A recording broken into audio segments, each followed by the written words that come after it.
Peggy 18.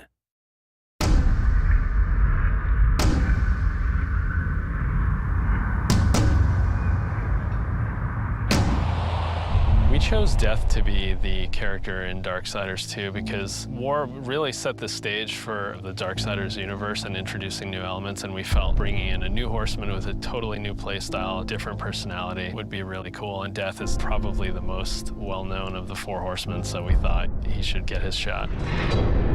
What makes Death different from War is almost everything about him. The way he expresses himself, the way he talks. I have an offer in mind. The way he handles business on the battlefield, and the way that he gets around. It's much more feral, more animal-like. War is very much like a Force meets Force, a very head-on, steadfast, loyal-bound soldier. Death is much more of a calculated, elegant fighter, a chilling opponent on the battlefield. His traversal has definitely improved. It's a lot faster, more responsive, and so is his combat. His weapon is more interesting. He can dual wield or wield a single heavy weapon, depending on your playstyle.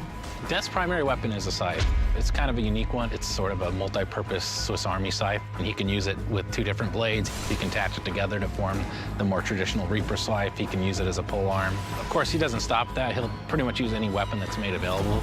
You can get big axes, you can get crazy cool claws, big iron fists, and he'll even shoot guns. I mean, he'll use anything that he can, really.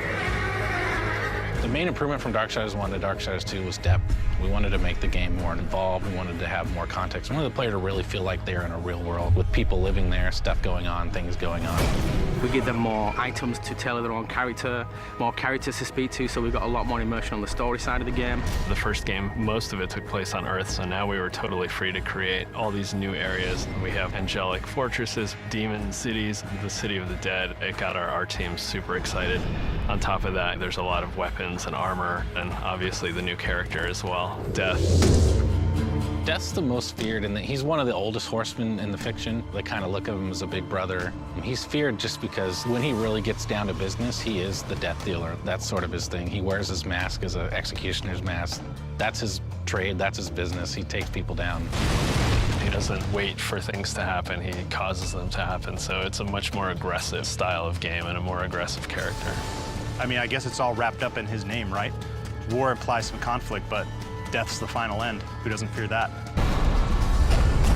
A few words describe Death: cold and calculated. Agile, both in the way he fights and the way he deals with situations. My favorite word to describe Death is definitely arrogant. He's an opportunist. If I could describe Death in one word, it's probably badass.